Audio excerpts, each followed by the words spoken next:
어제 뉴욕의 한인 밀집 지역인 퀸즈 플러싱의 한 상용 건물에서 대형 화재가 발생했습니다. 다행히 인명피해는 매우 적었습니다.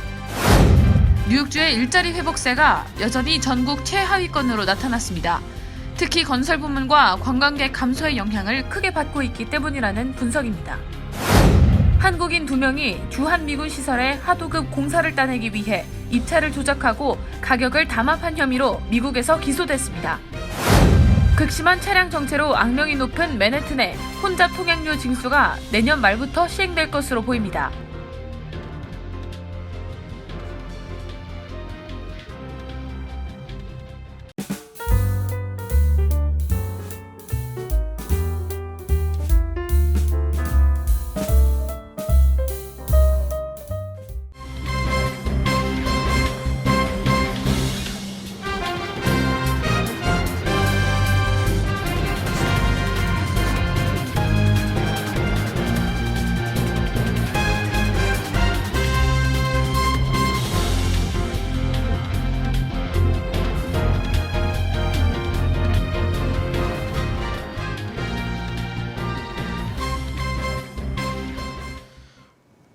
여러분 안녕하십니까?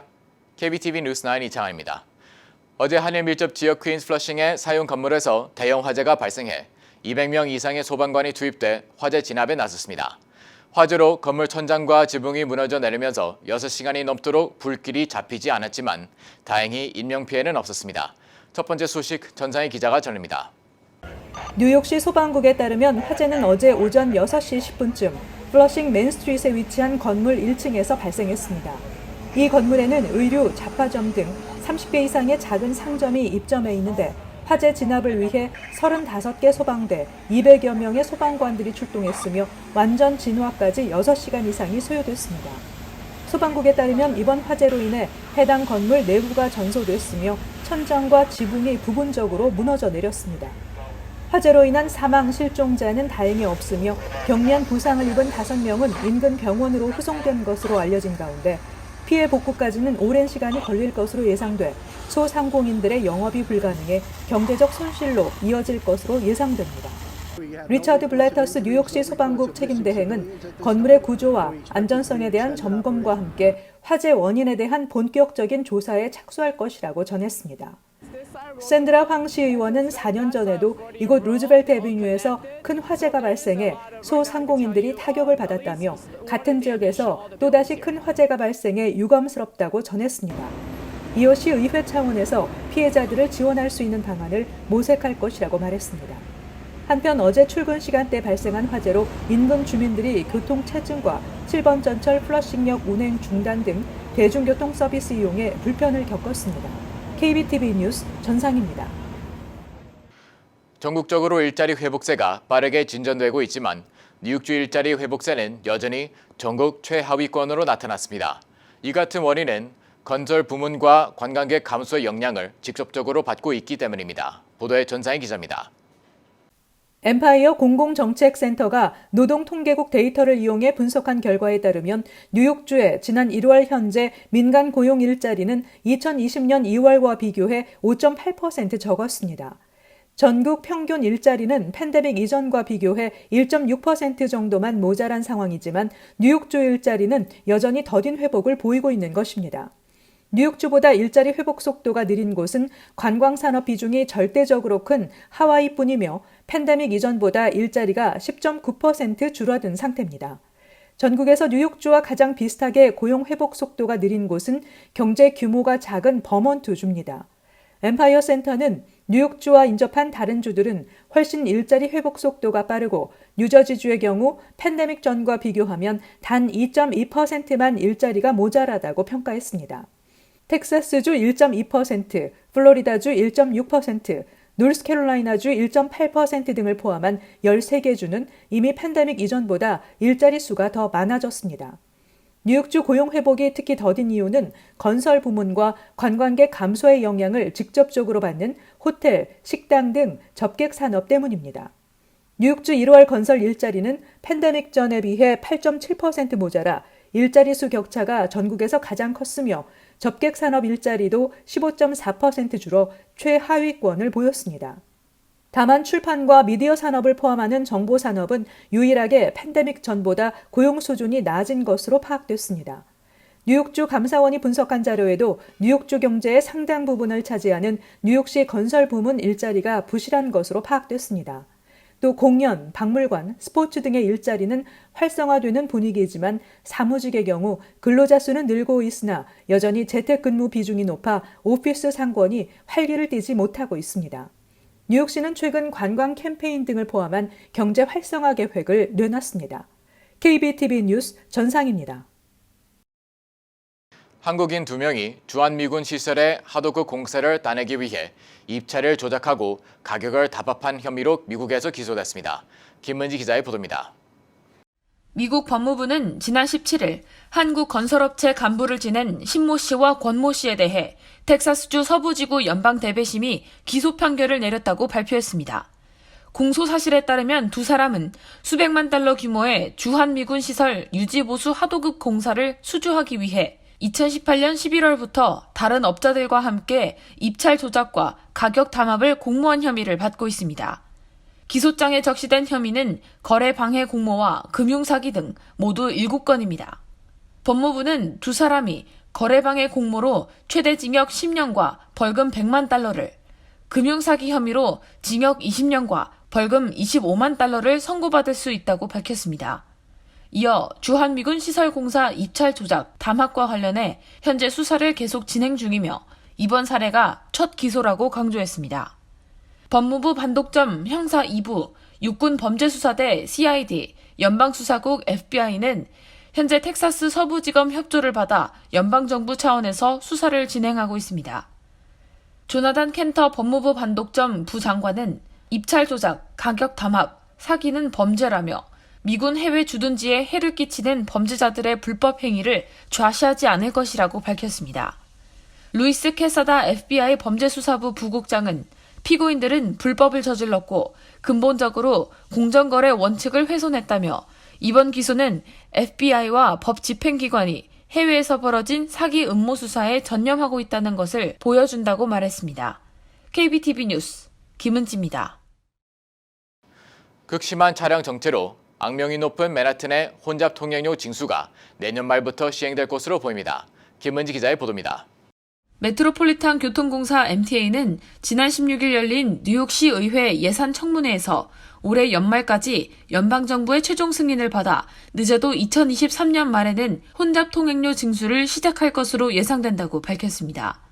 스티브 베랑 MTA 디렉터는 이날 연방고속도로청이 예정대로 연내에 환경영향평가를 승인하게 되면 정확히 310일 이후 혼잡 통행료 징수를 위한 장비 설치 공사를 마칠 수 있을 것이라고 말했습니다. MTA는 지난해 8월 연방고속도로청과 맨해튼 혼잡 통행료 도입과 관련한 환경영향평가를 16개월 동안 실시하기로 합의한 바 있습니다. 이 계획대로라면 오는 12월 말까지 환경영향평가를 끝내고 내년 초부터 통행료 징수 장비 설치를 시작해 10개월 내 모든 준비를 완료할 수 있다는 게 MTA 측의 판단입니다. 맨해튼 혼잡 통행료는 상습 정체구역인 맨해튼 60스트리트 남단 상업지구에 진입하는 운전자들에게 통행료를 부과하는 정책으로 뉴욕시는 연간 10억 달러의 재원을 확보해 MTA 시스템 개선에 투입한다는 계획입니다. 이날 MTA가 공개한 예상 혼잡 통행료는 승용차의 경우 시간대에 따라 왕복 9에서 23달러 사이로 트럭 등 중대형 차는 이보다 더 많이 책정될 것으로 전망되고 있습니다. MTA는 6인으로 구성된 교통이동성 심의위원회를 통해 요금 체계를 최종 결정한다는 계획입니다. 뉴욕시는 당초 지난해 1월부터 맨해튼 혼잡 통행료를 도입해 운전자들로부터 요금을 징수할 계획이었지만 도널드 트럼프 행정부가 환경영향평가 승인 여부에 대한 명확한 답변을 하지 않아 차일피일 연기된 바 있습니다. 하지만 조 바이든 대통령 취임과 함께 지난해 3월 연방정부가 약식 환경영향평가 진행을 승인하면서 탄력이 붙었습니다. KBTV 뉴스 김은지입니다. 맨하탄 차이나타운의 한 아파트에서 한인 여성 크리스티나 유나 이 씨를 무참히 살해한 아사마드 네 씨가 1급 살인과 절도, 성적 동기의 중범죄 등 혐의로 정식 기소돼 법의 심판을 받게 됐습니다. 그러나 증오범죄 혐의는 적용되지 않았으며 내쉬는 자신이 혐의를 부인하고 있어 또다시 공분을 사고 있습니다.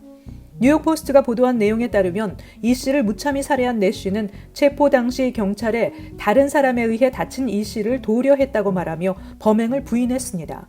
내쉬는 유죄가 확정되면 가석방 없이 최소 25년 징역에 최대 무기징역형을 선고받게 됩니다. 에릭 아담스 뉴욕시장은 오늘 기소는 이 씨를 잔인하게 살해한 범죄에 대해 정의를 실현하기 위한 중요한 단계라며 뉴욕의 아시안 커뮤니티와 모든 뉴요커에게 폭력을 종식시키고 우리 도시의 모든 이웃을 안전하게 지키기 위해 노력하고 있음을 알리고 싶다는 성명서를 발표했습니다. 뉴욕시 해프 마라톤이 20일 일요일 3년 만에 개최됩니다. 매년 3월마다 열리는 뉴욕시 해프 마라톤은 팬데믹으로 2020년과 2021년에 취소된 바 있습니다. 올해 뉴욕시 해프 마라톤은 올림픽 메달리스트 등 스포츠 선수와 장애인, 청소년 등 모든 연령대 2만 5천 명에 달하는 주자들이 본격적인 레이스를 펼칩니다. 브루클린의 프로스펙트 파크에서 맨하탄의 센트럴 파크까지 13.1마일의 거리를 달리는 해프 마라톤 행사는 뉴욕시의 시그니처 레이스입니다. 올해는 각 국가에서 하프 마라톤 국가 기록을 보유하고 있는 23명의 올림픽 선수, 8명의 장애인 올림픽 선수, 6명의 오픈 디비전 선수가 출전하면서 이벤트 역사상 가장 강력한 경쟁을 펼칠 것으로 보이며 이 밖에 유명 인사들과 뉴욕시 전역의 학교에서 온 1,000명의 청소년들이 함께 달리게 됩니다. 북부 뉴저지와 뉴욕시를 연결하는 뉴저지 트랜짓 열차 서비스가 고장난 설비를 수리하고 정상 운행을 재개했습니다.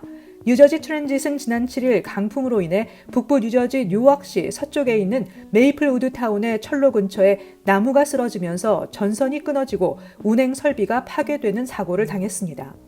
이 사고로 뉴저지 트랜짓은 M&E 노선과 글래스톤 브랜치 노선 서비스를 대폭 축소 또는 중단했지만 복구 수리를 마치고 어제부터 호버큰을 거쳐 뉴욕시를 오가는 열차 운행이 정상화됐습니다.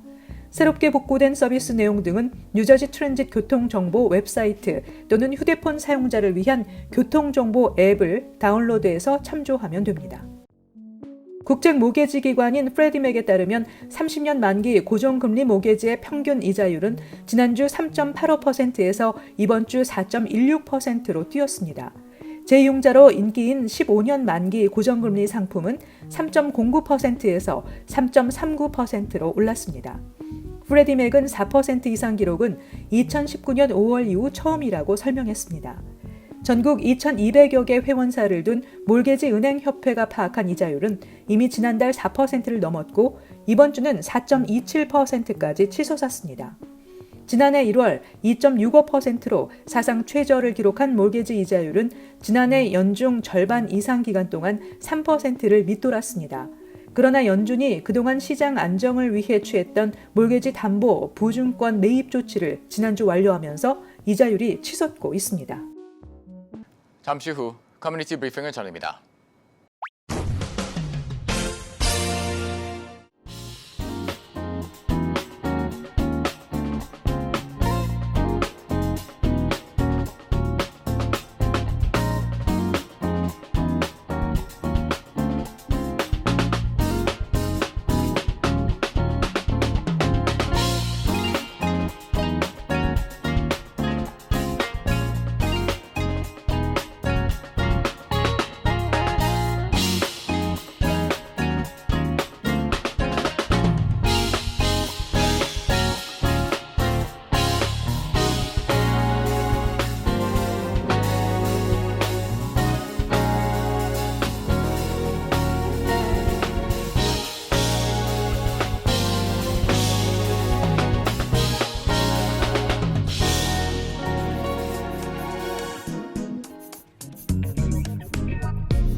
이어서 환율과 증시 전해드립니다.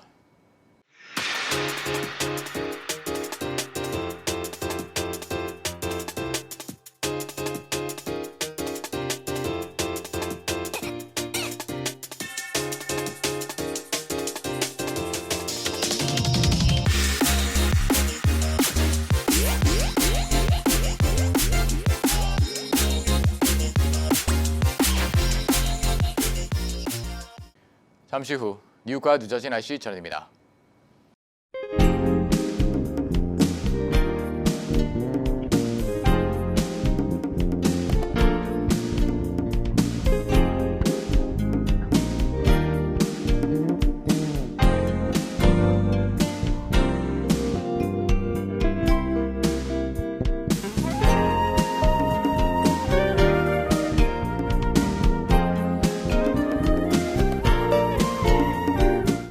KBTV 뉴스9 마칩니다. 오늘도 시청해 주셔서 감사합니다. 편안한 밤 보내시 바랍니다.